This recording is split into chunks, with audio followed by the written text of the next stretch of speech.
박지성 선수가 고등학교 졸업할 때는 어떤 프로팀에서도 박지성 선수를 스카우트해 나갔다고 해요. 그리고 대학에서도 박지성 선수를 스카우트하지 않았어요. 그래서 박지성 선수는 너무 공을 차고 싶었는데 박지성 선수를 알아보는 사람이 한 명도 없었어요. 그래서 박지성 선수는 명지대학 테니스부로 들어가요. 축구 선수로 들어가는 게 아니에요. 명지대학 감독, 축구 감독이 그럼 저렇게 열심히 뛰어다니는 애가 있네? 그리고 딱 축구 선수로 뽑으려고 보니까 자기네 축구팀 일이 다 찬 거야. 그래서 티오가 테니스부가 한 명이 남아갖고 너 일단 거기로 들어가. 그래서 테니스부로 들어와서 축구 선수가 됩니다.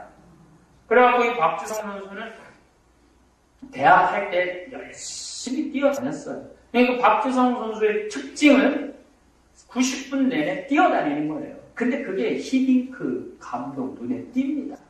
나한테 저렇게 죽어라고 뛰어다니는 선수가 필요하다. 귀에 있을 때만 뛰는 선수가 아니고. 그래갖고 이제 2002년 월드컵에 박지성 선수를 뽑습니다. 히딩크 감독이. 그런데 박지성 선수가 프로 선수도 아니고 대학에서도 유명한 그런 선수도 아니니까 아무도 박지성 선수를 주목하지 않았어요.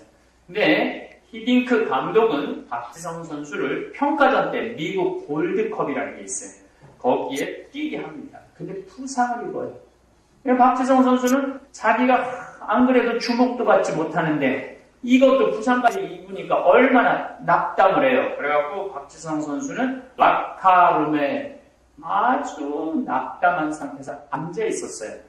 그때 히딩크 감독이 딱 통역관을 데리고 와서 박지성 선수한테 1분간 이야기를 합니다. 뭐라고 막 영어로 떠드는데 알아들을 수가 있어야지.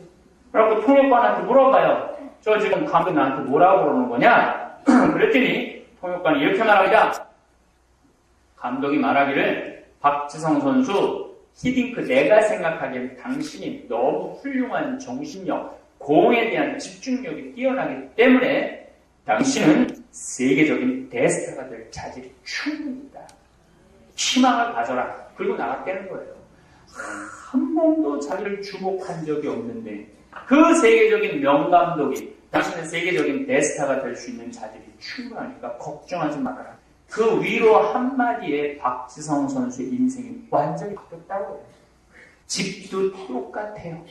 부부끼리 말이 안 통하면요. 그 집은 언젠가 이혼을 하든지 같이 살면서도 사는 것 같이 안 사는 부부들도 많아요. 여러분들 이 남편하고 말 안 통할 때 많아요 적어요.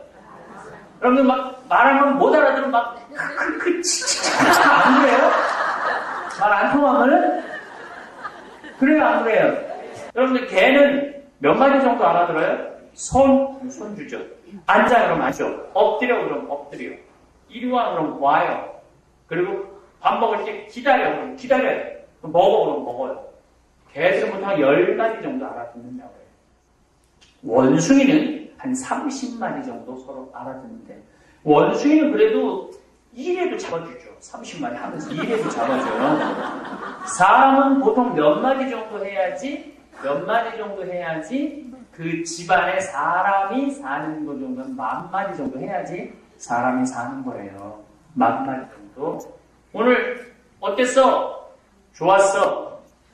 밥 줘. 알았어. 자자. 한 10마디 정도 하면은 이 집은 어떤 집이에요? 개 같은 집이에요. 이 집은. 우리는 10마디밖에 안 해.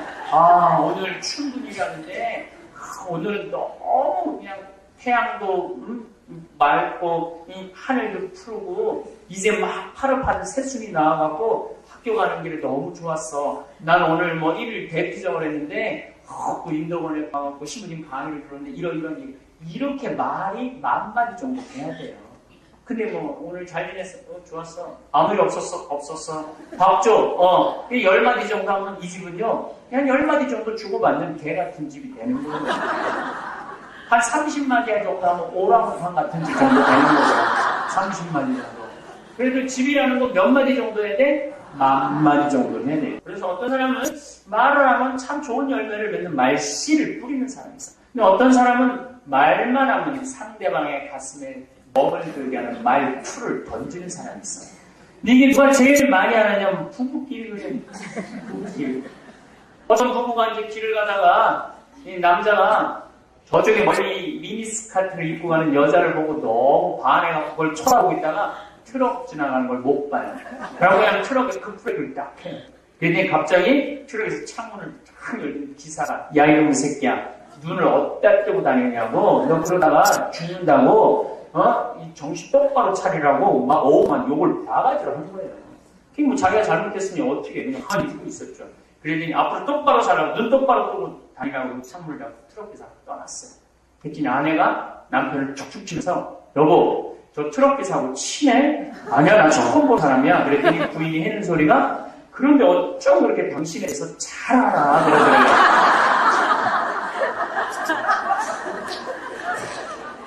그냥 가슴에 그냥 멍이 들게 하는 말을 하는 그런 여기 많아요. 황창현 신부님의 행복특강 지금 바로 시작하겠습니다.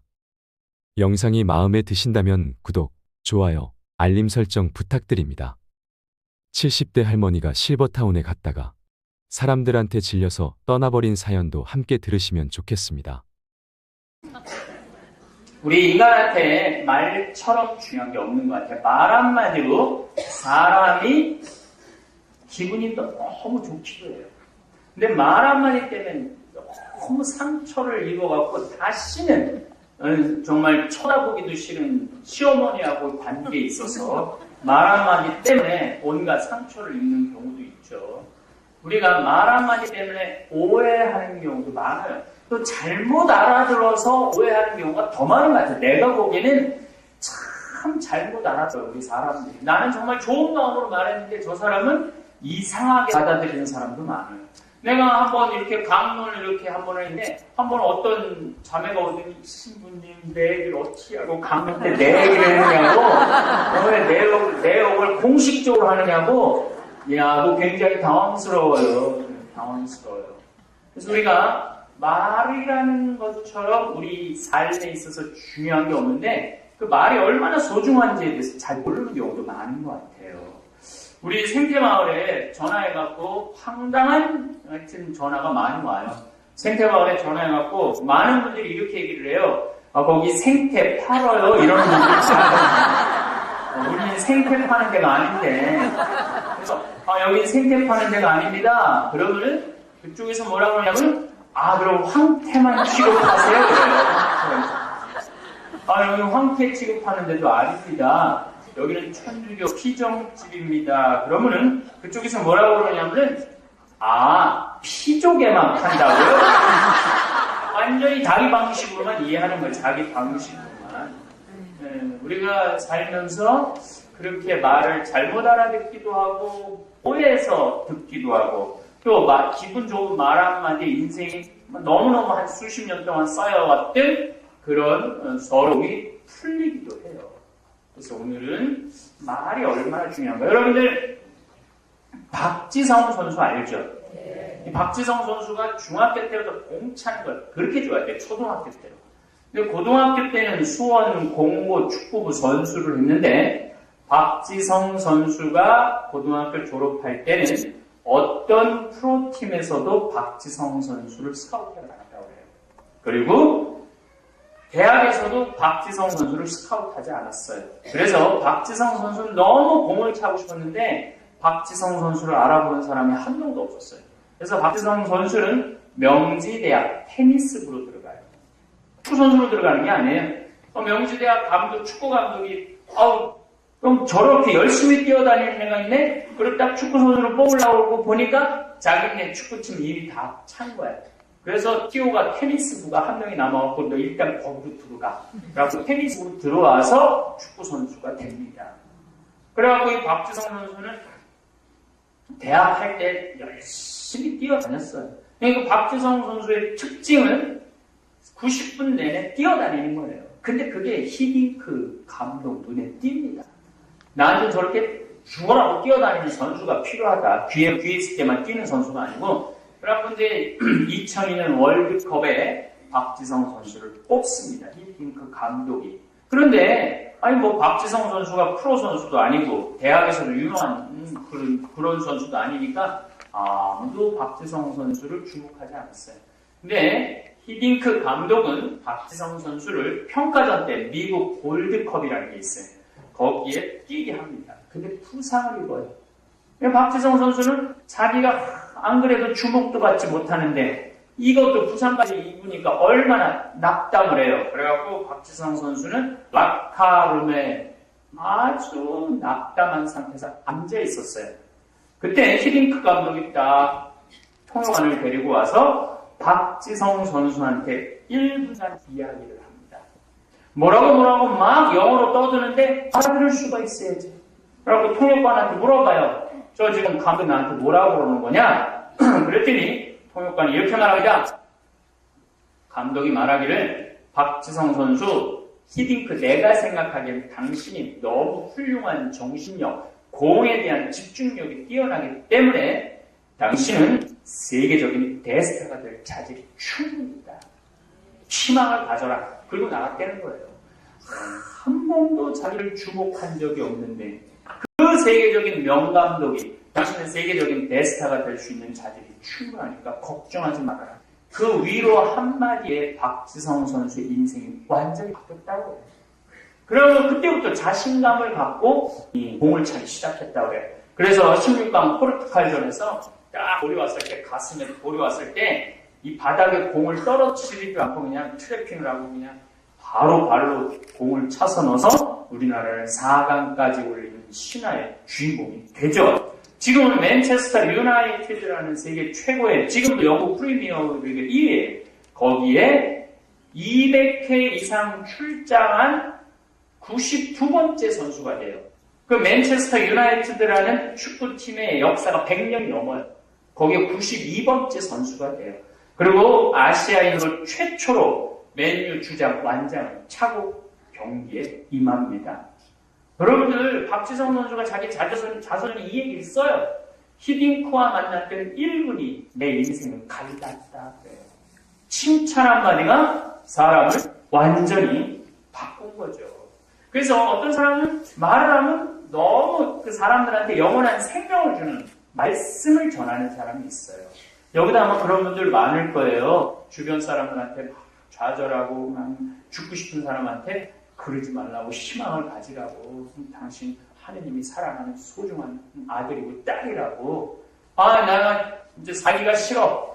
차라리 죽는다. 근데 내가 그래도 천주교 신자니까 마지막으로 미사 참여나 한번 하고 가야 되겠다. 그날따라 신부님 강론 말씀이 나를 위로하는 말이에요. 그리고 나한테 희망을 주는 말이에요. 그래, 내가 외고 내가 한번 살아봐야지. 이렇게 내가 신부님의 강론 말씀을 듣고 다시 한번 살아보겠다는 용기가 생기는 그 신부님의 강론은 생명을 살리는 말씀이 되는 거죠. 그렇죠? 그래서 우리 생명을 살리는 말씀을 전하는 분들이 많아요. 또 제가 3년 전에 뉴욕에 강의를 갔어요. 뉴욕에 강의를 갔는데 강의가 막 끝났는데 정말 예쁘게 생긴 아가씨예요. 갑자기 나를 탁 끌어안는 거, 신부님. 깜짝 놀랐어요. 좋기는 했지만 깜짝 놀랐어요. 그래서 누구냐고 그러니까 신부님, 제가 초등학교 때 신부님이 저한테 너는 너무 예쁘고 여자애가 시식하고 말도 잘하기 때문에 너는 나중에 커서 어려운 사람을 변호해주는 변호사가 됐으면 좋겠다. 그랬다는 거예요. 근데 자기가 이제 뉴욕으로 이민을 간 거야. 뉴저지라는 곳으로. 그 뉴욕 바로 밑에. 근데 자기가 엄마하고 이민을 갔는데 이제 아빠하고 이혼을 하고 이제 간 거죠. 너무 힘든 가운데서도 엄마하고 자기가 항상 그랬다는 거예요. 너 그 유명한 신부님이 너 변호사 된다고 그러지 않았느냐. 그래서 그 말을 항상 위로가 됐다는 거예요. 그리고 자기는 지금 맨하탄에서 변호사 일을 하고 있다는 거예요. 이 말은 내가 그 아이 초등학교 2학년 때 내가 무심코 던진 이야기가 그 아이한테는 씨가 된 거예요. 그래서 15년 후에 변호사라는 기가 막힌 열매를 맺은 거죠. 이 말은 내가 좋은 열매를 맺는 말씨야. 사람은 말을 하면요, 다른 사람한테 희망을 주고 기분을 좋게 하고 뭔가 나중에 미래에 뭔가 열매를 맺을 수 있는 말씨를 뿌리는 사람이 있어요. 생명의 말씀을 전하는 사람이 있는가 하면 말씨를 뿌리는 사람이 있어요. 작년에 제가 LA에 강의를 갔어요. 강의를 갔는데 이번에 아주 잘생긴 아이예요. 날 보더니 신부님 감사합니다. 누군데 나보고 감사하다고 그러냐? 그랬더니 신부님 제가 초등학교 때 신부님이 내 손가락을 보더니 너는 남자애가 손가락이 이렇게 섬세한 걸 보니 너는 나중에 커서 사람을 살리는 수술 집도의, 외과 집도의가 돼서 구체적으로 얘기를 할게요. 수술 외과 집도의가 됐으면 좋겠다고. 이게 초등학교 애가 신부님이 수술 외과 집도의 그게 항상 머리에서 떠나진 않았대. 이 친구는 LA로 이민을 간 거야. 항상 나는 수술 외과 집도의가 될 거야, 집도의가 될 거야. 그래서 그 아이는 지금 UCLA 의대 수술 외과 집도의가 됐다고 하더라고요. 이 얘기는 뭐냐면은 내가 무심한 얘기는 아니죠. 저는 제가 가지고 있는 신념 중에 하나는 어린아이한테는 항상 축복을 해줘요. 예수님이 어린아이가 왔을 때 제자들이 예수님한테 데리고 오느냐 그랬을 때 예수님이 이 제자들을 혼내고 어린아이를 안아서 축복해 주셨다고 그러잖아요. 어린아이는 축복을 해줘야 돼요. 이게 기본이야, 기본. 말씨가 돼갖고 의사가 된 거죠. 그래서 어떤 사람은 말을 하면 참 좋은 열매를 맺는 말씨를 뿌리는 사람이 있어. 근데 어떤 사람은 말만 하면 상대방의 가슴에 멍을 들게 하는 말투를 던지는 사람이 있어. 근데 이게 누가 제일 많이 하느냐면 부부끼리 그러니까. 부부끼리. 어떤 부부가 이제 길을 가다가 이 남자가 저쪽에 멀리 미니스커트를 입고 가는 여자를 보고 너무 반해갖고 그걸 쳐다보고 있다가 트럭 지나가는 걸 못 봐요. 그러고 그냥 트럭에서 급브레이크를 딱 해요. 그랬더니 갑자기 트럭에서 창문을 탁 열린 기사가 야 이놈의 새끼야 눈을 어디다 뜨고 다니냐고 너 그러다가 죽는다고 이 정신 똑바로 차리라고 막 욕을 바가지로 하는 거예요. 그게 뭐 자기가 잘못했으니 어떻게 그냥 가만히 듣고 있었죠. 그랬더니 앞으로 똑바로 살라고 눈 똑바로 뜨고 다니라고 창문을 잡고 트럭에서 떠났어요. 그랬더니 아내가 남편을 툭툭 치면서 여보 저 트럭 기사하고 친해? 아니야 나 처음 본 사람이야. 그랬더니 부인이 해는 소리가 그런데 어쩜 그렇게 당신에 대해서 잘 알아 그러더래요.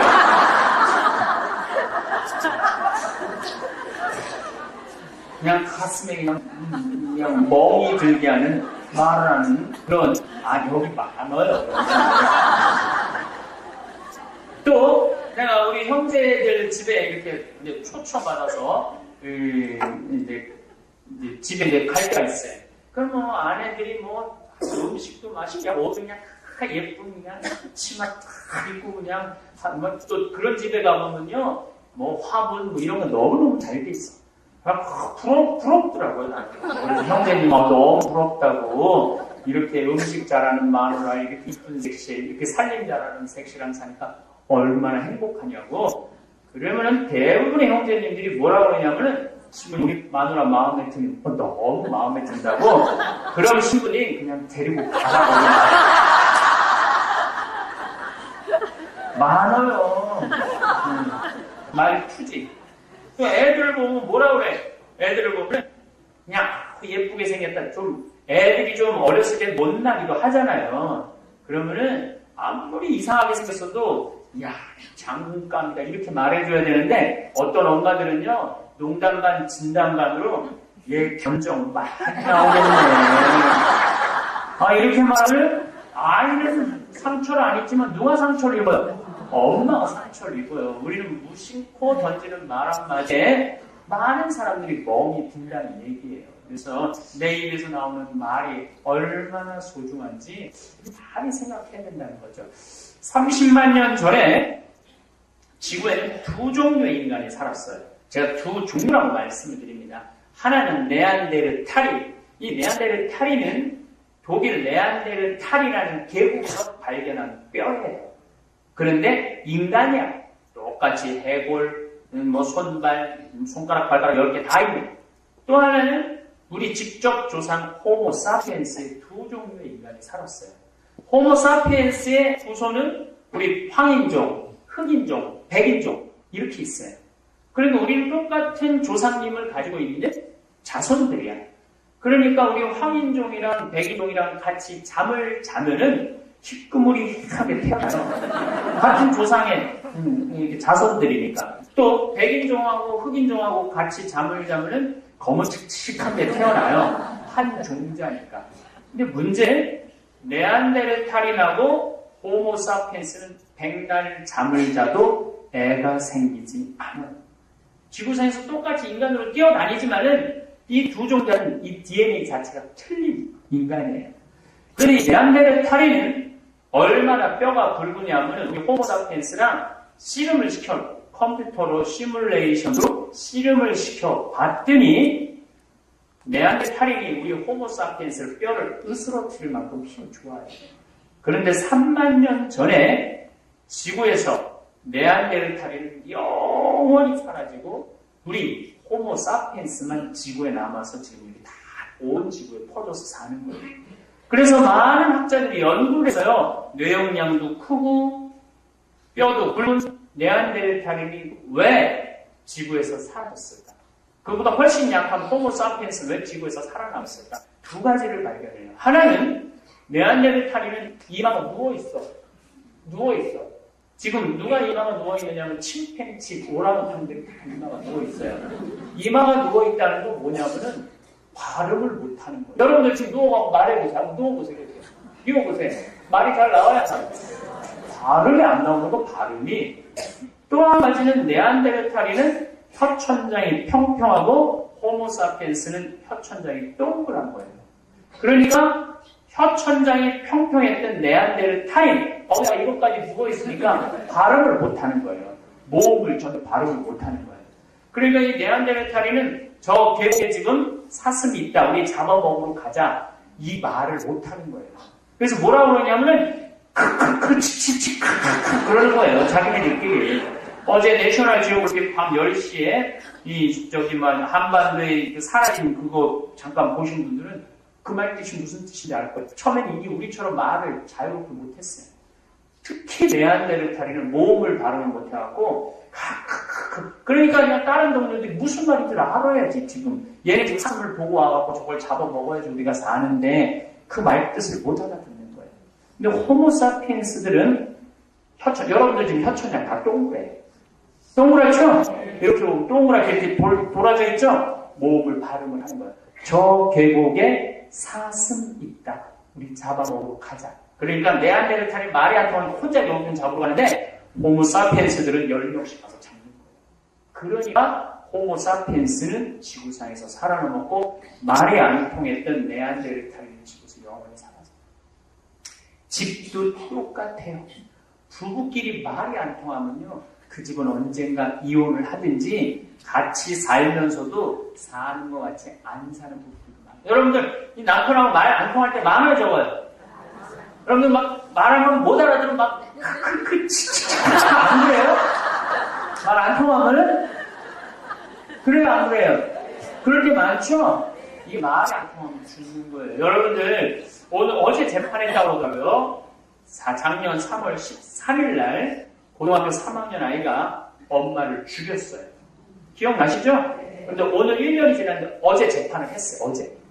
얘 이제 1년 지나고 재판을 했는데 얘는 나는 전교 1등은 들어봤어도 전국 1등은 처음 들어봤어요.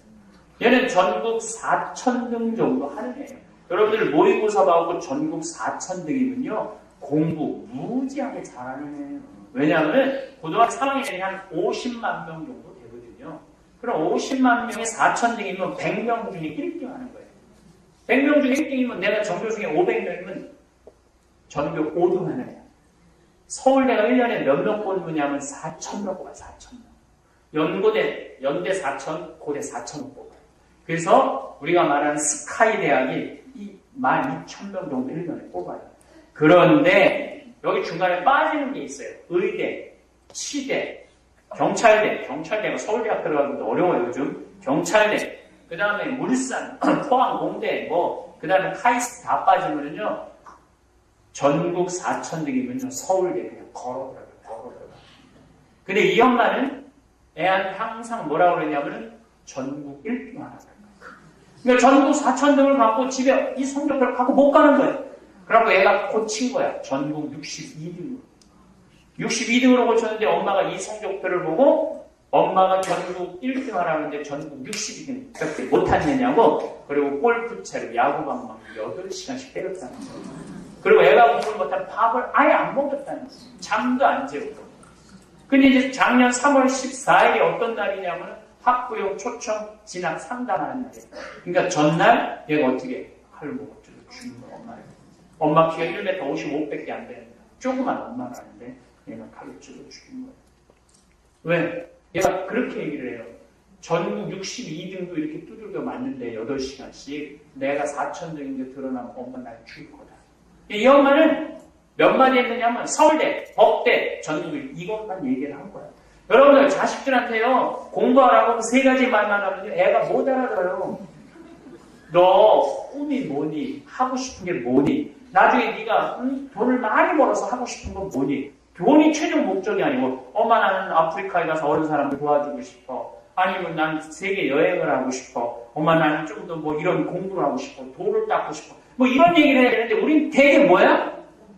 공부해라. 읽기해라. 서울대 앞으로라. 얘는 이 말만 한 거야. 그러니까 엄마하고 애하고 말이 안 통했던 거예요. 말이 안 통하니까 어떻게 애가 엄마를 죽인 거예요. 여러분들 걔는 몇 마디 정도 알아들어요? 손주죠. 앉아 그럼 앉죠. 엎드려 그럼 엎드려. 이리 와 그럼 와요. 그리고 밥 먹을 때 기다려 그럼 기다려요. 그럼 먹어 그럼 먹어요. 걔들은 한 10마디 정도 알아듣는다고 해요. 원숭이는 한 30마디 정도 서로 알아듣는데 원숭이는 그래도 1회도 잡아주죠. 30마디 하면서 1회도 잡아줘요. 사람은 보통 몇 마디 정도 해야지 그 집안에 사람이 사는 거 정도는 10,000마디 정도 해야지 사람이 사는 거예요. 10,000마디 정도. 오늘 어땠어? 좋았어. 밥 줘. 알았어. 자자. 한 10마디 정도 하면은 이 집은 어떤 집이에요?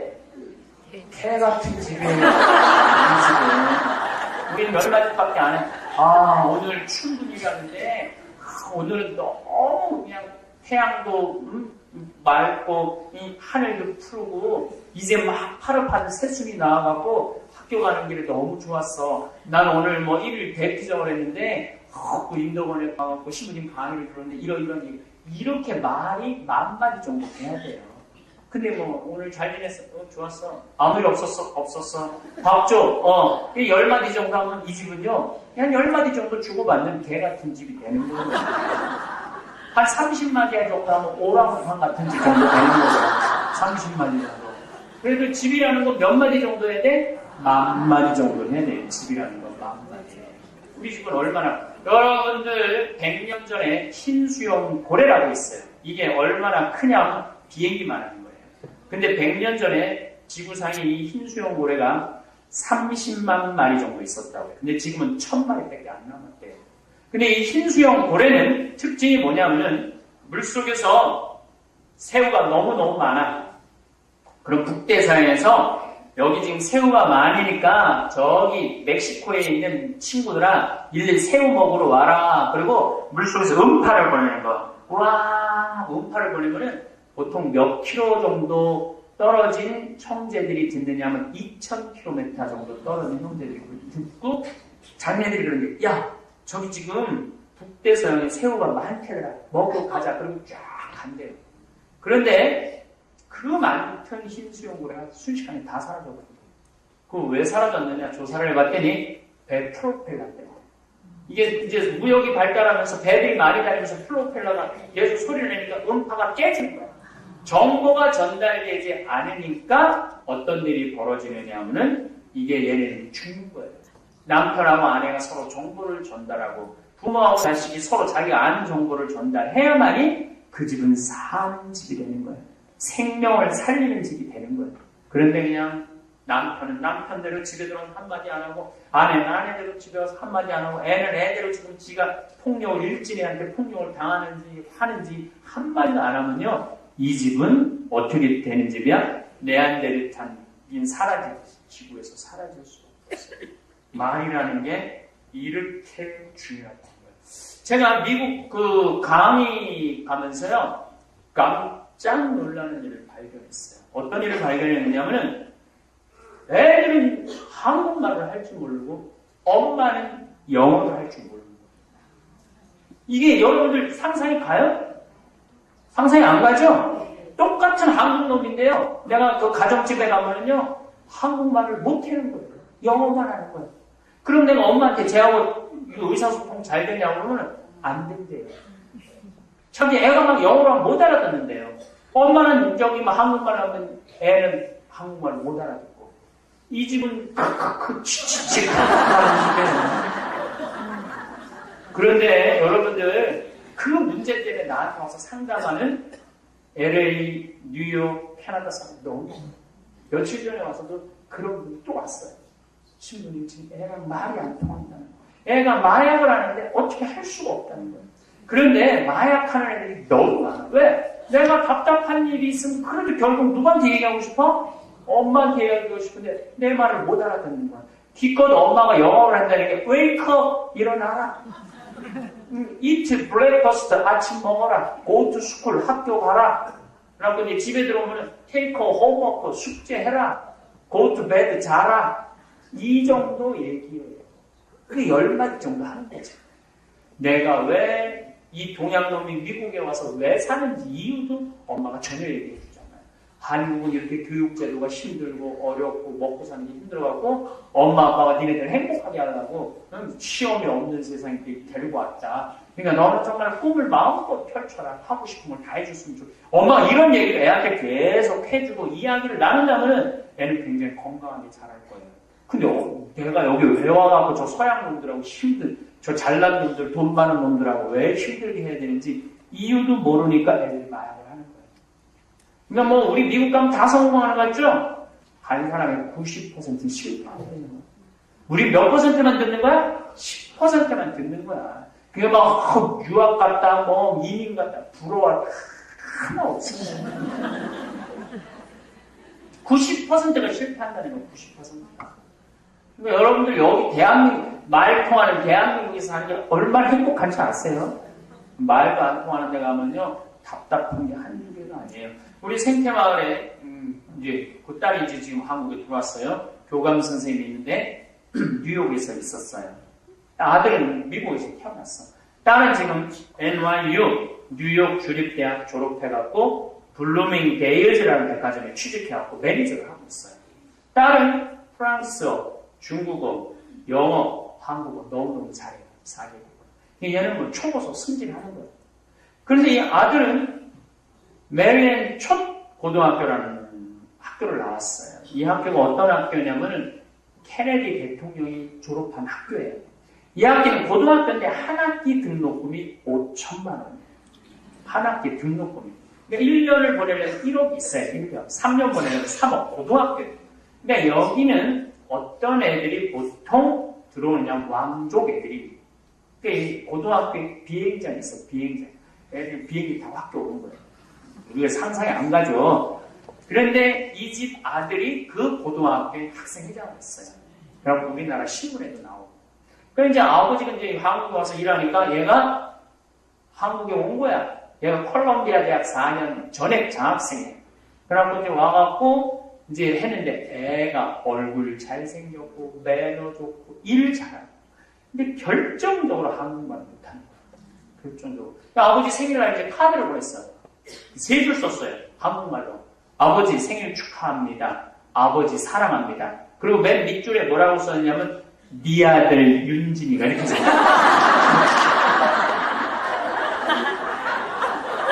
그래서 내가 그랬어요.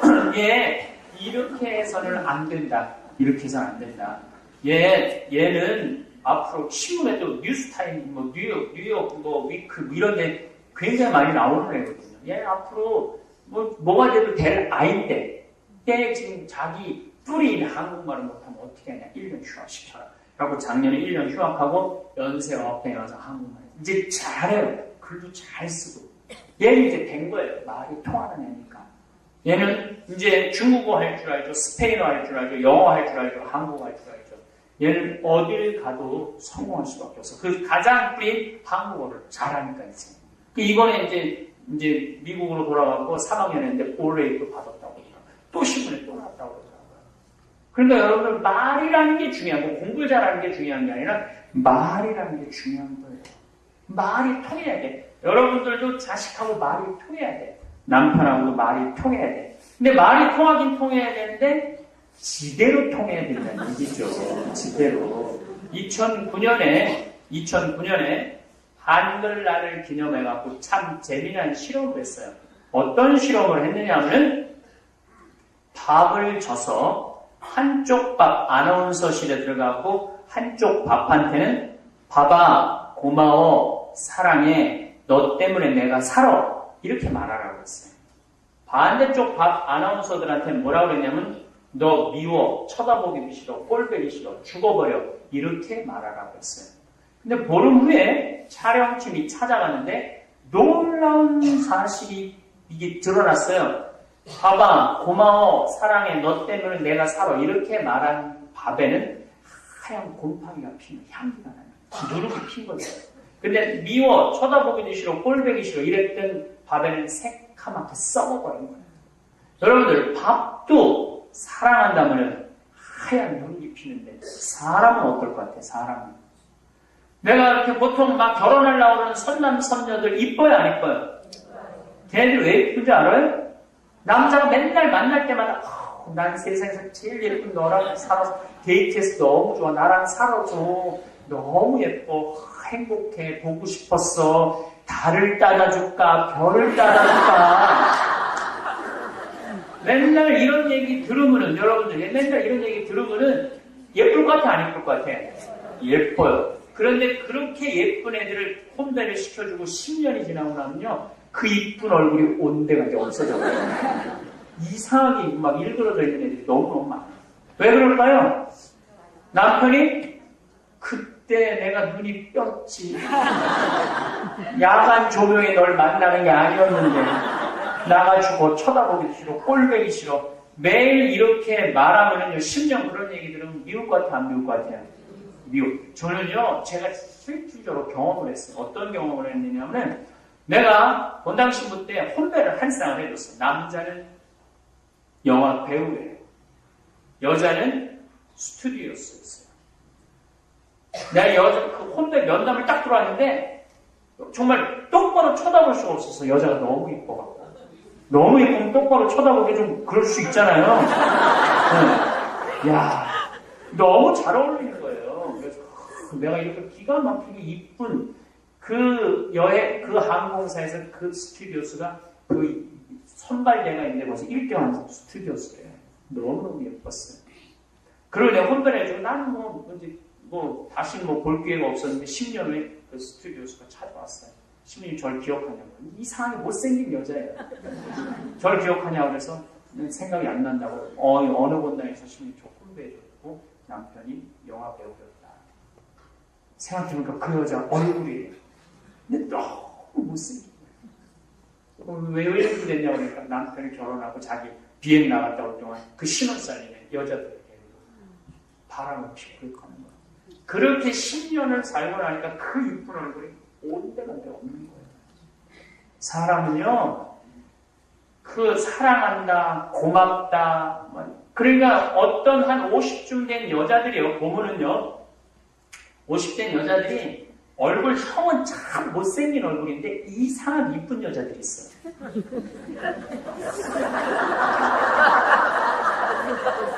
그런 여자들은 어떤 여자들일까요? 남편이 사랑한다, 고맙다, 보고 싶다, 매일매일 행복하게 해주면요, 기본 틀은 없어도요, 얼굴이 이상하게 이뻐요.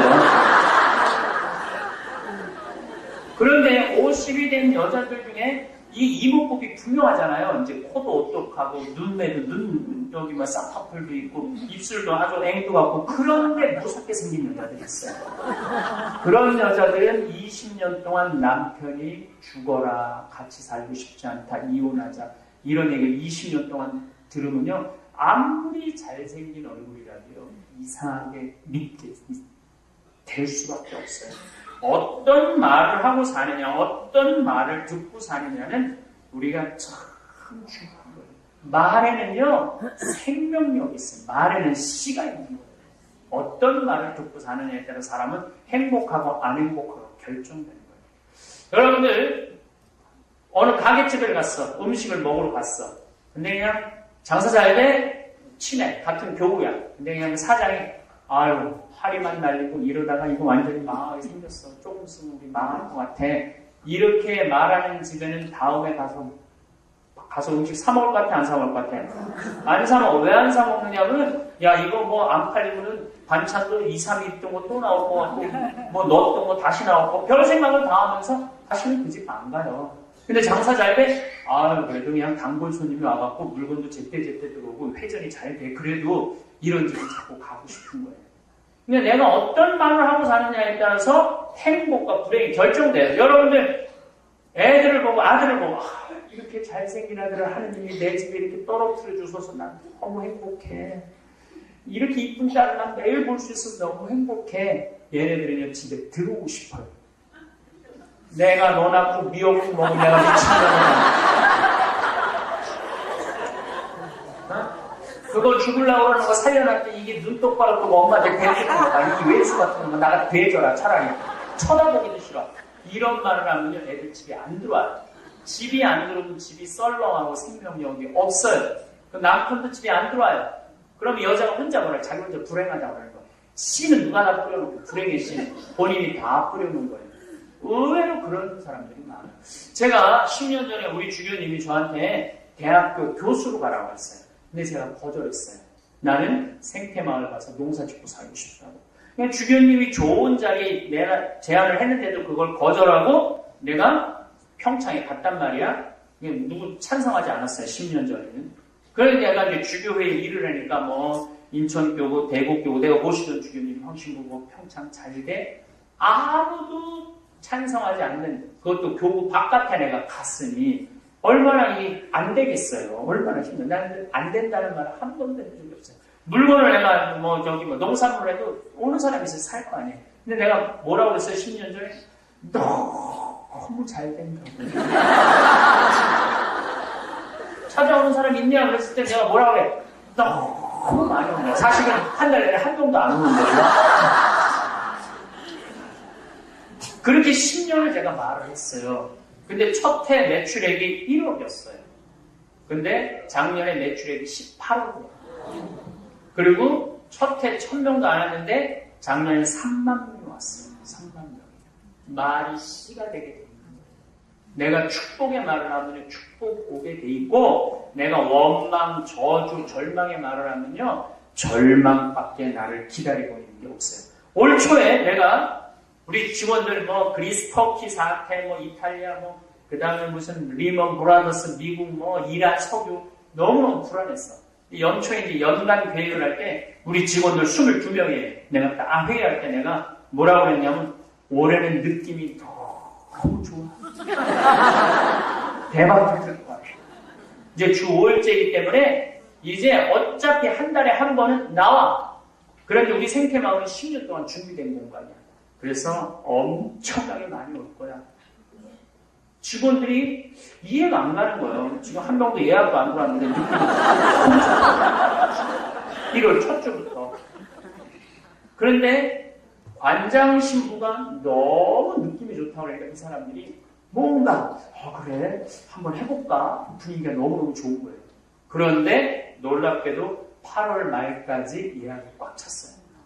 꽉 차는 것뿐만 아니라 방이 없으니까 나한테 청탁이 들어와요. 요즘 청탁이. 8월 말까지 예약이 꽉 찼다는 얘기는 뭐냐면은 12월까지 꽉 찬다는 얘기예요. 그래서 벌써 9월 달에도 이미 다 찼다고 하더라고요. 그러니까 이제 10월, 11월 3달 겨우 남아있는데 3달은 안 와도 돼요. 왜냐면 우리가 된장, 간장, 고추장 매주 띄우가 김장 하느냐면 너무 바빠요. 그것만 해도 거의 6억, 7억 정도가 되거든요. 그 매출액만. 그런데 이제 또 오는 대로 가면 대로 그러니까 직원들이 너무 심히 가는 거예요. 긍정은요, 긍정의 결과를 낳아요. 부정을 낳게 돼 있어요. 어떤 엄마가 이 이상원 씨라고 이게 아주 개신교에서 이 말에 대한 강의하는 거예요. 이 책에 뭐라고 하냐면은 어떤 서울대 법대 나온 사람이 얼굴도 잘생겼어. 근데 이 사람이 안 풀리는 거예요. 이 사람은 항상 어렸을 때 엄마가 뭐라고 그러냐면은 밥 먹으라고 그랬을 때도 얘 빌어먹으려면 밥 쳐먹어라. 이게 기본이야. 얘 빌어먹어라. 반에서 1등 했어. 그러면은 1학년 때, 초등학교 1학년 때 반에서 1등 했는데 이 엄마의 말은 뭐냐? 아이고 우리 빌어먹으려면 공부 잘하네. 근데 이 아들이 서울대 법대를 합격을 했어요. 그런데 엄마가 뭐라고 하냐면 우리 빌어먹으려면 드디어 큰일을 해냈구나. 기본 말이 빌어먹으려면 했어요. 근데 얘가 사법고시 1차는 됐는데 2차는 안 됩니다. 엄마는 죽고 얘는 그냥 창가도 못 가고 취직도 안 되고 그러니까 동료 변호사, 판검사한테 가고 빌어먹기 시작한 거예요. 그리고 너무 인생이 안 풀려갖고 이제 말하는 이 장명하는 사람한테 가서 물어보고 내 인생이 왜 이러냐고 나 부족한 게 아무것도 없는데 그래서 살아오면서 얘기를 좀 해봐라 그랬더니 나는 생각해보니까 엄마가 어렸을 때부터 나보고 빌어먹으려면 기본 어미였다. 빌어먹으려면 그리고 뭐든지 얘기를 시작했다. 그게 당신 인생의 꼬리 첫 번째 이유다. 당신은 오늘부터 빌어먹을 놈이 아니라 벌어먹을 놈이라고 생각해요. 그래서 이 사람이 과외를 시작한 거예요. 그래 내가 벌어먹어야지 왜 빌어먹을 이 사람 머릿속에 빌어먹은 게 박혀있는 거예요. 벌어먹어야지. 과외를 했는데 너무 잘 가르치는 거예요. 애들이 막 늘어났어. 학원을 했는데 서울에서 유명한 큰 학원이 된 거예요. 그러니까 벌어먹기 시작한다. 예쁜 마누라가 시집을 오고 애 딸들을 너무 행복하고 지금 너무 행복하게 잘 벌어먹고 살고 있대요. 여러분들은 자녀들한테 어떤 축복의 말을 해요? 말의 시가 되는 거예요. 윤항기 씨 아시죠? 윤항기 씨.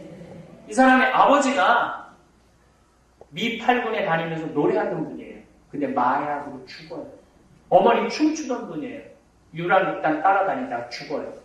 천하에 누구만 남느냐면 윤복희하고 둘만 남아요. 완전히 엄마 아버지가 그렇게 해서 돌아가셨으면 그지. 그래도 받은 게 뭐가 있어요? 노래 재능만 받은 거야. 근데 너무 불행하고 너무 가난하고 너무 고통스러웠어. 그래서 윤항기 씨는 노래를 해도 행복한 노래 한 적이 없어요. 늘 슬픈 노래. 내가 왜 이럴까 오지 않을 사랑을 어디선가 웃으면서 와줄 것만 같은데 아직 안 끝났어요. 차라리 그 사람을 만나지 않았던들 이 고통 이 괴로움 나에겐 없을걸 이렇게 청승을 떨면서 노래를 불렀어요. 그리고 이 사람은 노래를 불러도 어떤 노래만 불렀냐면 나는 어떡하라고 이런 노래를 불러서 이 사람 데뷔 때 이런 노래를 불렀어. 너무합니다. 이것도 윤항기 작곡한 거예요. 전부 이런 노래인 거예요. 이 사람 너무너무 불행했어요. 그런데 갑자기 1979년에 이 사람이 기가 막힌 노래를 하나 부르는 거예요. 예수님을 만나면서 내가 만약 외로울 때면 예수님 생각하고 예수님이 날 위로해 준다는 거예요. 너는 나의 영원한 노래요. 그러니까 영원한 노래, 영원한 기쁨 나의 동반자. 그러니까 내가 외로울 때 누가 위로해 주지? 예수님이 위로해 준다는 거예요. 그러면서 이 사람이 노래를 부르는데 79년을 정점으로 해서 그전에는 너무함 이런 노래만 불렀는데 79년을 정점으로 이 사람은 노래를 완전히 다른 걸 불러요. 나는 행복합니다. 나는 행복합니다. 정말 행복합니다. 이게 뭐 가사가 다른 하나도 없잖아요. 완전히 바뀌는 거예요. 예수님을 만나고. 그러면서 이 사람은 지금 나이가 70이 다 됐는데 무슨 일을 하느냐? 개신교 예술신학교 총장을 하고 있어요. 사람이요 어떤 말을 하고 어떤 노래를 부르고 사느냐에 따라서 운명이 바뀌는 거예요. 여러분들은 어떤 노래를 부르고 사세요? 우리 천주교 교우들 주여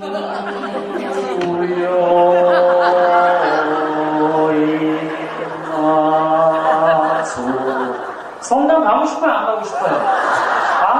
싶어. 여러분들 남편들 애들 성당 왜 안 가고 싶은지 알아요? 하면 청승을 떠니까 안 가고 싶은 거예요. 뭔가 기뻐야지. 이 사순절도 마찬가지야. 사순절 물론 우리 예수님 십자가 올라가요. 가슴 아파요. 그거는 애절하게 불러야 돼. 근데 우리는 애절하게 부르는 게 뭔지 몰라요. 이거는 성가를 들어보면요, 죽자고 부르는 거예요. 죽자고. 석양의 방을 지던 선열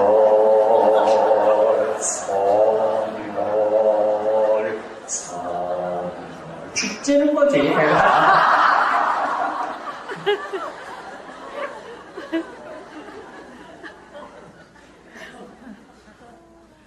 성당에 오면 기쁨, 뭔가 희망, 이런 걸 내가 부르고 그래야지 성당 가는 것도 신날 거예요.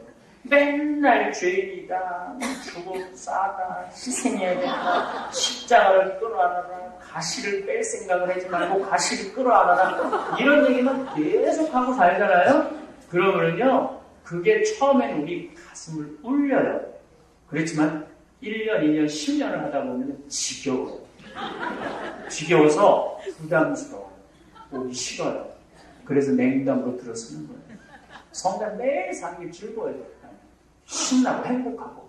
아니 내가 희생을 하면서도 즐거워야 되는데 우리는 그냥 뭐든지 다 우울하고 다 불행해야 되고 다 고통스러워야 된다. 이게 엄청나게 잘못된 씨앗이라는 거예요. 씨앗이라는 거예요. 그래서 여러분들은 이 사순절이지만 우리 부활이라는 희망을 향해서 가는 거 아니에요? 좀 기쁘게 살아야지. 여러분들 그 대표적인 사람이 또 누구예요? 송대관이라는 사람이 1967년에 데뷔를 했어요. 이제 이 사람이 데뷔를 하고 뜨지를 못해요. 그야말로 그냥 밤무대에 전전 근무하면서 아무리 곡을 받아도 아무리 안 풀리는 거예요.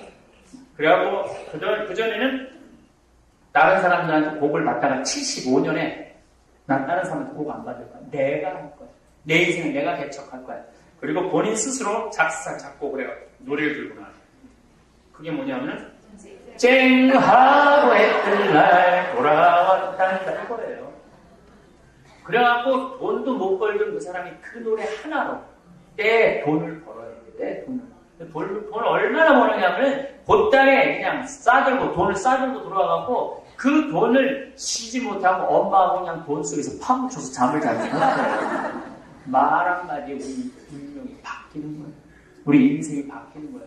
여러분들이 이 기가 막힌 말씀을 하세요. 아니면 말씨를 피세요. 아니면 입만 열 때마다 상대방의 멍을 들게 하는 말투를 던지세요.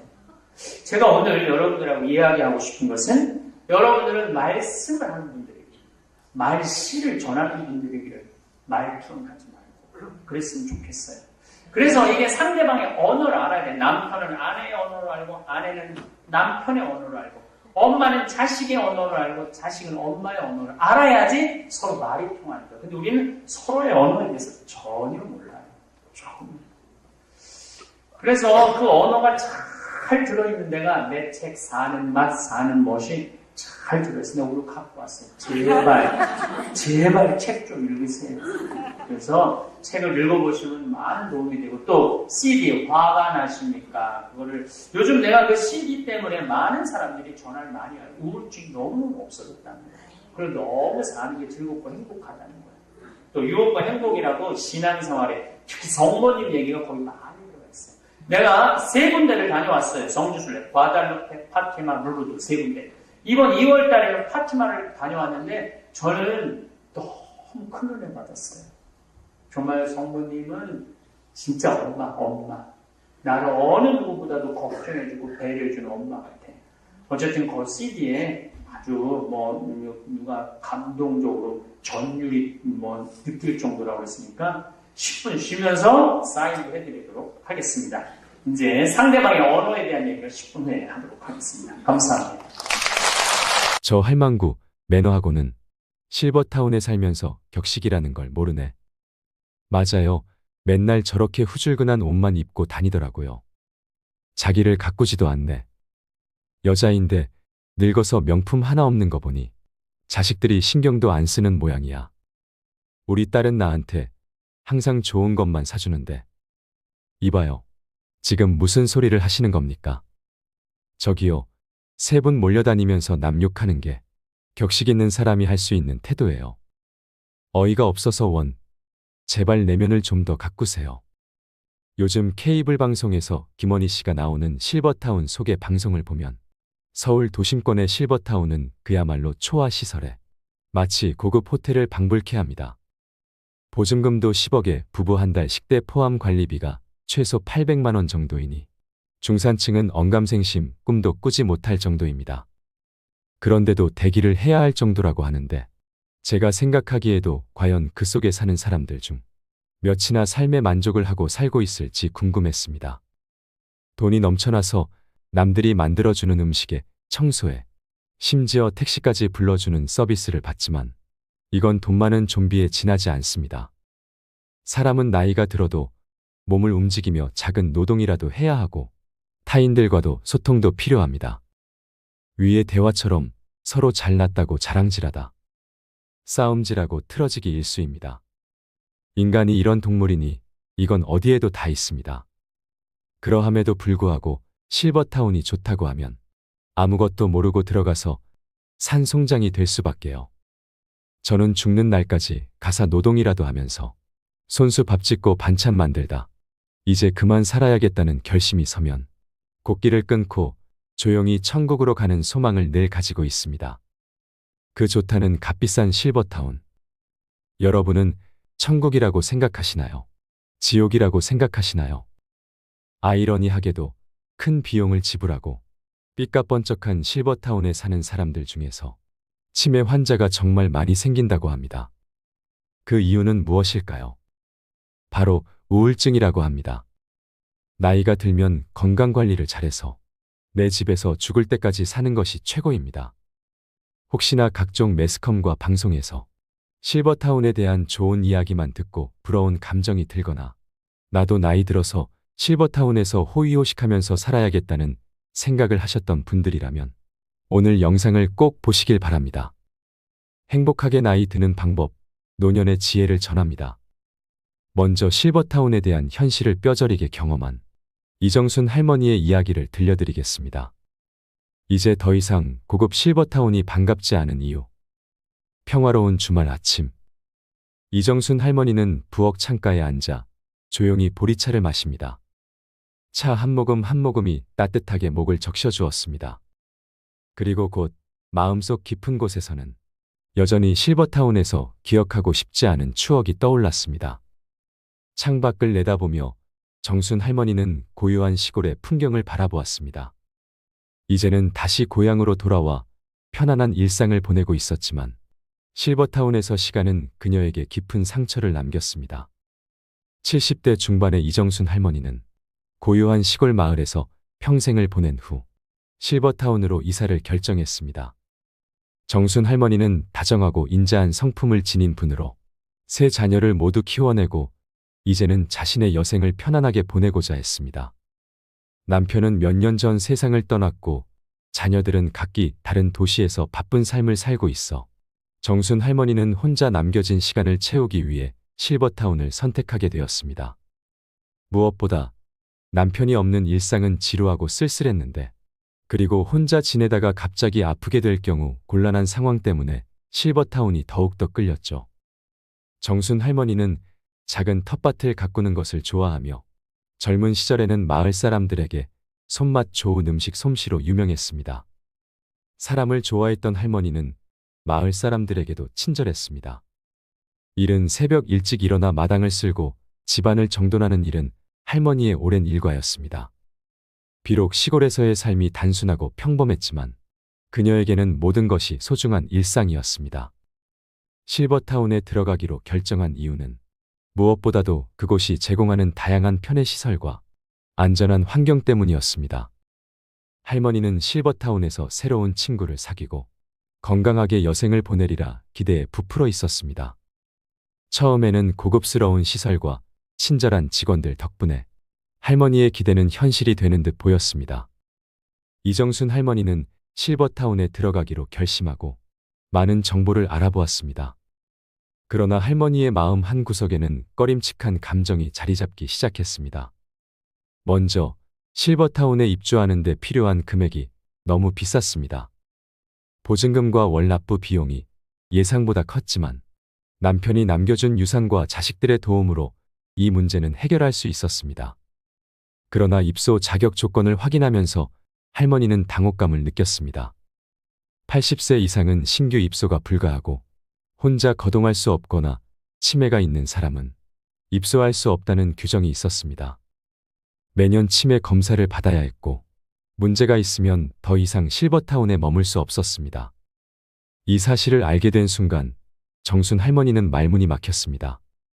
할머니는 자신이 나이 들고 몸이 아파서 실버타운에 들어가려 했지만 오히려 이런 조건들이 그를 막고 있다는 사실이 기가 막혔습니다. 정순 할머니는 창밖을 바라보며 쓴웃음을 지었습니다. 물론 할머니는 자격 조건에 모두 부합하기 때문에 입소를 할 수 있었지만 이후 나이가 들면 버려지는 기분이 들 것 같아 기분이 좋지는 않았습니다. 이정순 할머니는 실버타운의 치매 관련 규정에 대해 생각하며 조용히 혼잣말을 했습니다. 매년 치매 검사를 받으라니 그럼 내가 언제라도 내쫓길 수 있다는 거잖아. 이런 곳에서 마음 편히 지낼 수 있을까? 아니, 애초에 이런 규정을 만든 사람들이 우리 같은 노인들의 마음을 이해나 할까? 그때 실버타운 직원이 할머니를 설득하기 시작했습니다. 어르신, 저희 실버타운에서는 매 끼니 유명 셰프님이 만드는 식사를 챙겨드려요. 또 몸이 불편하시면 바로 진료 받으실 수 있도록 의료진이 상주하고 있습니다. 상담사는 부드러운 미소를 지으며 말을 이어갔습니다. 그리고 어르신, 혼자 계시면 심심하잖아요. 저희 실버타운에는 목욕탕과 헬스장, 탁구장, 노래 연습실 등 다양한 시설도 사용하실 수 있어요. 할머니의 눈빛이 조금씩 밝아지자 상담사는 더욱 열정적으로 설명을 계속했습니다.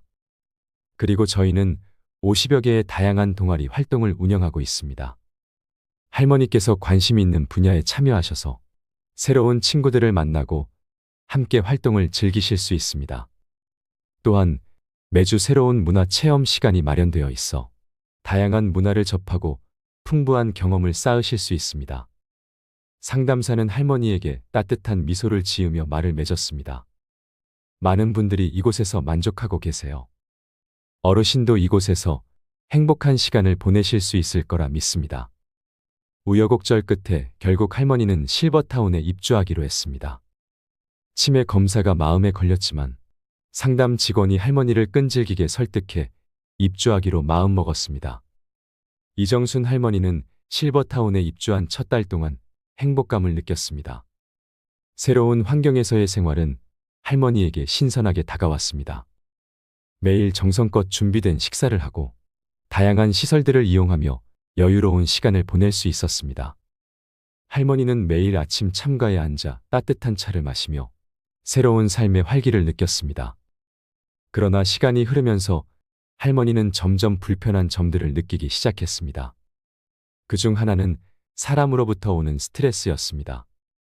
입주한 지 한 달쯤 됐을 때 친한 할머니 한 분이 생겼습니다.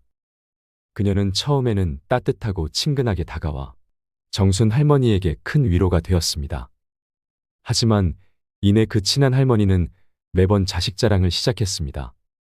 자녀들이 얼마나 성공했는지, 어떤 선물을 받았는지, 가족과 함께한 여행 이야기 등을 끊임없이 늘어놓았습니다. 정순 할머니는 처음에는 그 이야기를 들어주었지만 점점 짜증이 나기 시작했습니다. 정순 할머니는 실버타운에서의 생활에 대한 고민이 깊어지고 있었습니다. 그러던 중 막내딸 상희가 찾아왔습니다. 그날도 정순 할머니는 옆집 친한 할머니와 함께 있었습니다. 옆집 할머니는 이미 정순 할머니의 집안 사정을 모두 알고 있었고 상희와도 안면이 있었습니다. 상희가 오자마자 옆집 할머니는 웃음기 있는 말투로 이렇게 말했습니다. 넌 그런 조그만 회사 다니면서 결혼이나 할 수 있겠니? 상희 씨는 대답했습니다. 집신도 짝이 있다고 하던데 언젠가는 하지 않겠어요. 그리고 정짝이 안 나타나면 독신으로 살면 되지. 그런 것도 능력이 있어야 가능한 거야. 그러니까 내 엄마 속 좀 그만 썩히고 괜찮은 남자 만나서 빨리 결혼할 생각해. 하긴 결혼도 능력이 있어야 하는 건데 내가 봐도 참 갑갑하다 갑갑해. 연주 엄마, 남의 귀한 딸한테 말이 너무 심한 거 아니야? 정순 할머니가 참다 못해 말했습니다. 옆집 할머니는 웃음을 띤 채 대답했습니다. 아니, 그러니까 나는 그냥 상희가 걱정돼서 그런 것뿐이야. 너도 알다시피 우리 딸이랑 사위는 대기업 다니는데 아주 잘 나가고 있잖니? 오늘도 선물 잔뜩 사서 왔길래 상희가 진심으로 걱정돼서 말 꺼낸 것뿐이야. 정순 할머니는 마음이 점점 무거워졌습니다. 글쎄 우리 일은 우리가 알아서 할 테니까 신경 쓸 거 없어. 사람 일 아무도 모르는 일이라고 하잖아. 우리 상희는 마음이 착해서 무조건 잘 될 거야. 옆집 할머니는 여전히 비웃는 듯한 표정으로 대꾸했습니다. 그렇지. 그렇게라도 위안을 삼고 살아야지 어쩌겠어? 오늘 우리 사위가 말이야. 보너스가 나와서 뭔가 선물을 잔뜩 싸서 왔더라고. 이래서 다들 대기업 그러는 거야. 정순 할머니는 더 이상 참을 수 없었습니다. 알았으니까 자랑 그만하고 얼른 가봐. 그러나 옆집 할머니는 꿈쩍도 하지 않고 계속 자랑을 이어갔습니다. 이번에도 보너스 나왔다고 하면서 임플란트를 새로 해준다고 하지 뭐야. 내 이가 몇 개 안 좋거든. 정순 할머니는 옆집 할머니의 등을 떠밀다시피 하며 문 쪽으로 인도했습니다. 알았으니까 나중에 이야기하자고. 지금은 가족끼리 시간을 보내고 싶어. 정순 할머니는 옆집 할머니를 내쫓듯이 집 밖으로 안내했습니다. 엄마, 저 할머니 뭐야? 누군데 남의 집 귀한 딸한테 저 따위 소리를 해? 상희가 분노에 찬 목소리로 물었습니다. 정순 할머니는 깊은 한숨을 내쉬며 대답했습니다. 그러게 말이다. 어딜 가나 저런 할망구가 있기 마련이지. 좀 친해졌다고 생각하니까 저런 식으로 말을 하네. 그렇게 할머니와 막내딸은 한참 동안 실버타운에 대한 이야기를 나누었습니다. 할머니는 딸과의 대화 속에서 자신의 마음을 조금은 풀어낼 수 있었습니다. 하지만 딸이 돌아가고 난 후 할머니는 깊은 허무함을 느꼈습니다. 딸이 떠난 빈자리는 그녀의 마음을 더욱 쓸쓸하게 만들었습니다. 그러나 이 불편한 감정은 시작에 불과했습니다. 정순 할머니는 실버타운에서의 생활이 점점 더 견디기 어려워지는 것을 느꼈습니다. 처음의 설렘과 기대는 사라지고 그녀의 마음속에는 불안과 외로움이 자리 잡기 시작했습니다. 실버타운에는 이상한 문화가 있었습니다. 매 끼니마다 제공되는 식사는 모든 입주민들이 활용할 수 있는 식당에서 제공되었는데 그때마다 모두들 격식 있는 차림으로 등장해서 식사를 하는 것이 하나의 관습이었습니다. 하지만 정순 할머니는 신경 쓰지 않았습니다. 그래서 매번 편한 복장으로 식당에서 밥을 먹었습니다. 그러던 어느 날 정순 할머니는 다른 사람들이 자신을 욕하는 것을 우연히 듣게 되었습니다. 저 할머니는 실버타운에 살면서 예의란 걸 모르네. 한 할머니가 콧방귀를 끼며 말했습니다. 다른 할머니가 비웃으며 덧붙였습니다. 맞아. 맨날 저렇게 후줄근한 옷만 입고 다니더라고. 혼자 사니까 더 그런가 봐. 아무도 신경 안 쓰니 자기를 가꾸지도 않네. 여자는 늙어도 여자인데. 세 번째 할머니는 큰 소리로 웃으며 말했습니다. 명품 하나 없는 거 보니 자식들이 신경도 안 쓰는 모양이야. 우리 딸은 나한테 항상 좋은 것만 사주는데. 더 이상 참을 수 없었던 할머니는 자리에서 일어나 그들에게 다가갔습니다. 이봐요. 할머니는 분노에 찬 목소리로 외쳤습니다. 지금 무슨 소리를 하시는 겁니까? 격식이라니요? 세 분 몰려다니면서 남 욕하는 게 격식 있는 사람이 할 수 있는 태도예요. 어이가 없어서 제발 내면을 좀 더 가꾸세요. 정순 할머니는 그 말을 남기고는 자리에서 빠져나왔습니다. 그녀의 마음은 마치 화산이 폭발하듯 끓어올랐지만 동시에 가슴속 깊은 곳에서는 쓸쓸함이 밀려왔습니다. 그러나 할머니는 남들이 뭐라고 하든 신경 쓰지 않기로 다짐했습니다. 그 사건 이후로 실버타운에서 정순 할머니에 대한 소문이 빠르게 퍼졌습니다. 다른 할머니들은 은근하게 그녀를 따돌리기 시작했습니다. 할머니는 식당에서 혼자 식사하는 시간이 늘어났고 모임에서도 외면당하는 일이 많아졌습니다. 마치 투명 인간이 된 듯한 느낌이었습니다. 할머니는 외로웠지만 그래도 꿋꿋했습니다. 어느 날 정순 할머니는 오랜 친구를 방문하기로 했습니다. 친구는 주상복합 아파트에 살고 있었고 정순 할머니는 그곳에서의 생활이 어떤지 궁금해졌습니다. 친구의 이야기를 들어보니 주상복합 아파트는 실버타운과 비슷한 점이 많았습니다. 아파트 단지 내에는 식당, 헬스장, 커뮤니티 센터, 수영장 등 다양한 시설이 갖추어져 있었습니다. 할머니는 아파트를 둘러보며 이곳의 활력 넘치는 분위기에 깊은 인상을 받았습니다. 이곳에는 노인들뿐만 아니라 젊은 사람들도 많아서 생동감이 넘쳐 보였습니다. 실버타운과 달리 같은 노인들끼리 교류는 적었지만 오히려 할머니는 이것이 더 마음에 들었습니다. 실버타운에서 겪었던 파렴치한 사람들을 다시 만나는 것보다 소수의 마음이 맞는 사람들과 교류하는 것이 더 나을 것 같았습니다. 물론 시설은 실버타운이 조금 더 좋았지만 아파트도 못지 않았습니다. 그리고 무엇보다 입주 비용이 크게 차이가 났죠. 친구와의 식사를 마치고 집에 돌아오는 길에 생각했습니다. 정순 할머니는 친구와의 식사를 마치고 집으로 돌아오는 길에 그동안 실버타운에서 있었던 일들을 떠올렸습니다. 물론 장점도 있었지만 이제는 단점들만 눈에 들어오기 시작했습니다. 실버타운에서 제공하는 셰프의 음식은 처음에는 좋았지만 매번 먹다 보니 질리기 시작했습니다. 노인들을 상대로 한 메뉴라서 음식은 싱거워 맛이 없었고 집밥이 그리웠습니다. 광고에서는 많은 노인들이 있어 친구를 많이 사귈 수 있을 것이라고 했지만 현실은 달랐습니다. 대화 주제가 맞지 않아 교류가 거의 없었습니다. 실버타운의 노인들은 결국 모여서 남 욕이나 하고 자기 자식 자랑만 했습니다. 정순 할머니는 그런 사람들과 어울리는 것이 점점 불편해졌습니다. 동아리 활동도 그런 사람들이 주도하고 있어 관심이 가지 않았습니다. 헬스장이나 노래 연습실도 이용하기 힘들었습니다. 나이가 들어서는 그런 활동들이 힘겨웠기 때문입니다. 그런데 이 모든 것을 즐기지 않아도 매번 입주 비용에 포함되어 너무 비싸다고 느껴졌습니다. 다 늙은 노인들밖에 없어 활력이 없었고 오히려 더 늙어가는 느낌이 들었습니다.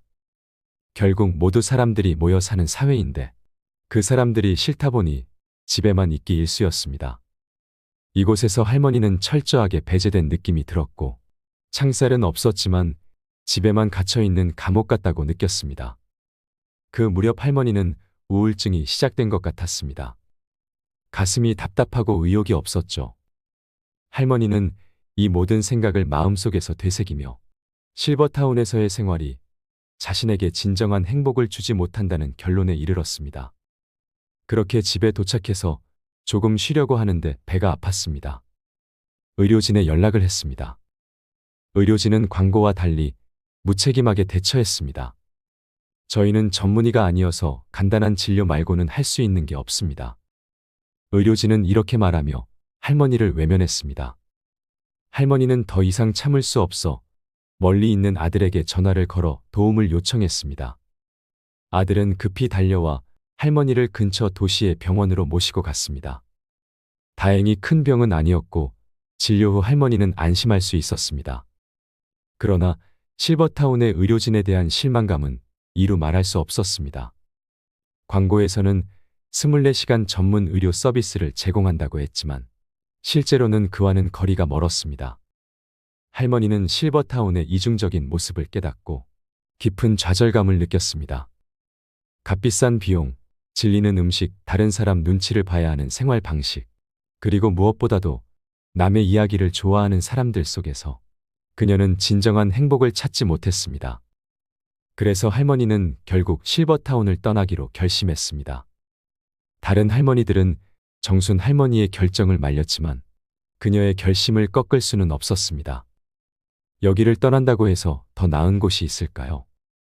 한 할머니가 물었지만 정순 할머니는 단호히 대답했습니다. 여기서는 제 마음이 편하지 않아요. 더 이상은 못 참겠어요. 그렇게 정순 할머니는 결국 계약 기간을 채우지 못하고 위약금을 내고 타운을 떠났습니다. 다시 고향으로 돌아온 할머니는 편안한 내 집에서 새로운 삶을 시작했습니다. 고향에는 최고급 시설도, 몇 끼 차려주는 셰프의 음식도, 다양한 동아리 활동도 없었습니다. 하지만 할머니에게는 언제 먹어도 질리지 않는 집밥과 마음이 맞는 사람들이 기다리고 있었습니다. 할머니는 고향의 아늑한 집에서 행복을 느꼈습니다. 이곳에서는 실버타운에서 느꼈던 외로움과 스트레스 대신 진정한 평온함과 안정을 찾을 수 있었습니다. 할머니는 늦게나마 원래 살고 있던 곳의 중요성을 깨달았습니다. 물론 비싼 위약금을 냈지만 지금의 행복한 삶을 생각하면 그 돈은 수업료 같은 것이었습니다. 정순 할머니는 창밖을 바라보며 미소를 지었습니다. 여기가 바로 내가 있어야 할 곳이야. 그녀는 조용히 속삭였습니다. 그녀의 마음은 마치 따뜻한 햇살이 비치는 들판처럼 평온했습니다. 할머니는 새로운 시작을 맞이하며 진정한 행복을 느끼고 있었습니다. 여기까지가 이정순 할머니의 지옥 같은 실버타운의 사연이었습니다. 할머니는 값비싼 수업료를 내고 다시 고향으로 돌아왔습니다. 요즘 실버타운 광고가 눈에 띄게 많이 보이고 있는데요. 정부에서는 2015년을 마지막으로 폐지되었던 분양형 실버타운을 9년 만에 도입하기로 했다고 합니다. 요즘 유튜브나 TV를 보면 최고급 시설과 편리한 커뮤니티 시설 등 화려한 실버타운 광고로 노년의 우리들을 유혹합니다. 그래서 광고를 보고 실버타운 입주를 고려하는 사람들이 많아졌습니다. 최근 실버타운에 들어갔다가 계약 기간을 채우지 못하고 다시 고향으로 돌아온 사람은 이정순 할머니뿐만이 아닙니다. 실버타운을 등지고 고향으로 돌아가 버린 어느 70대 할머니 사연이 어떠셨나요? 실버타운의 부푼 꿈을 안고 들어간 할머니는 내 몸에 맞지도 않는 고급 시설과 남에게 배려 없고 관심 없는 사람들 속에서 행복을 찾지 못했습니다. 실버타운의 의료진도 너무 실망스러웠죠. 고향으로 돌아와서야 진정한 행복을 느낀 그녀는 나이 들어서는 자신에게 맞는 공간에서 진정한 안정과 행복을 느끼는 것이 노년의 최고라는 걸 깨달았습니다. 노후를 맞이할 때 마지막 거처를 선택하는 것은 매우 중요합니다. 호텔과 같은 편의시설을 제공하는 실버타운은 매력적으로 보이지만 결국 일상의 무게와 부조리함에 스트레스 받다가 쉽게 늙어버릴 수도 있습니다. 내 인생의 마지막 거처로 어디가 좋을까? 여러분들도 생각해 보신 적이 있으시겠죠? 올해 60이 되는 해라면 부쩍 이런 생각을 많이 하게 될 것입니다. 은퇴 설계라고 하면 사람들이 재정적인 문제를 먼저 떠올리지만 사실은 인생을 어디서 지낼 것인가 하는 마지막 거처에 대한 결정이야말로 최우선 순위를 놓고 신중히 고려하고 준비해야 할 사안입니다. 그렇지 못하면 여기 가서 살자, 저기서 살자 하면서 옮겨 다니다가 돈만 잃고 몸만 골아버리기 십상이기 때문입니다. 결국 자기와 잘 맞는 곳에서 편안한 노후 생활을 영위하는 것이 가장 중요합니다. 호텔 스위트룸 같은 곳에 살면서 청소 안 해도 되고 침구는 매일 뽀송뽀송하고 삼시세끼 고급진 식단으로 이루어진 식사를 할 수 있고 언제든지 의료진의 진료를 받을 수 있는 곳. 비슷한 연령대 친구들이 이웃인데다가 수영장, 헬스클럽은 물론이고 다양한 프로그램이 있어 한시도 지루할 틈이 없을 것 같은 곳. 서울 도심이나 인근 도시에 자리 잡고 있어 외출도 자유로울 뿐만 아니라 가족들도 교통 체증 없이 수시로 찾아올 수 있는 이곳은 낙원으로까지 비춰질 수 있습니다. 하지만 실버타운은 우리가 생각하는 것처럼 천국이 아닙니다. 막상 실버타운에 가서 생활하다 보면 호텔급 셰프가 만들어준다는 진수성찬도 하루 이틀이지 질려서 매일 먹기엔 물리고 그러다 보니 부엌에서 직접 요리해 간단하게 먹는 날이 많아집니다. 부와 연륜을 쌓으며 성공한 인생을 일군 소위 상위 1% 들어가는 사람들과의 지적인 대화를 기대했지만 허무한 착각이라는 것을 깨닫는 데는 그리 오래 걸리지 않게 되죠. 자신과 같은 관심거리를 갖고 있는 사람을 실버타운에서 찾기 어려울 뿐만 아니라 끼리끼리 모여서 하는 이야기를 들어보면 대개는 끝없는 자기 자랑과 자식 자랑만 늘어놓기 일쑤라고 합니다. 밥 한 끼를 먹으러 식당에 내려가려 해도 옷을 외출할 때처럼 차려입고 나가야 하니 얼마나 피곤한가요? 안 그러면 분위기를 해친다는 말이 나오기 때문에 나이 들어서도 남을 신경 쓰며 불편하게 살아야 한다는 것입니다. 나이가 들어도 남녀노소가 함께 어울려 지내는 환경 속에서 사는 것이 최고입니다. 두 다리가 성한 건강한 노인이 비싼 돈을 내면서 노인들만 모여 사는 실버타운에 들어가면 더 빨리 늙는다고 하지요. 실제로 65세 이상 성인들에게 여전히 건강하다면 어느 곳에서 사냐는 질문에 응답자의 83%가 현재 살고 있는 집에서 계속 산다는 답변을 선택했습니다. 거동이 불편해지면 어떻게 하고 싶냐는 질문에서도 전체 응답자의 55%가 돌봄 서비스를 받으면서 현재 살고 있는 집에서 계속 살고 싶다고 답했습니다. 나이 든 후에 가장 좋은 곳은, 그리고 우리가 여생을 보낼 마지막 거처로 최고의 장소는 바로 익숙한 우리 동네, 우리 집입니다. 설사 건강이 나빠지더라도 이미 오래 살아서 익숙해진 동네에서 살아가는 것이 행복한 삶이라 여겨지는 겁니다. 여러분은 여생을 어디서 살고 싶으십니까? 설마 럭셔리 실버타운에 들어가서 사는 꿈을 꾸고 계시지는 않으십니까? 오늘 할머니의 사연이 실버타운을 고민하는 분들에게 큰 도움이 되었으면 좋겠습니다. 여러분의 의견을 댓글로 남겨주세요. 누군가에게는 큰 힘이 될 수 있습니다. 이상으로 책틀맨이었습니다. 지혜를 쌓는 당신의 오늘이 아름답습니다. 더 좋은 영상으로 찾아뵙겠습니다.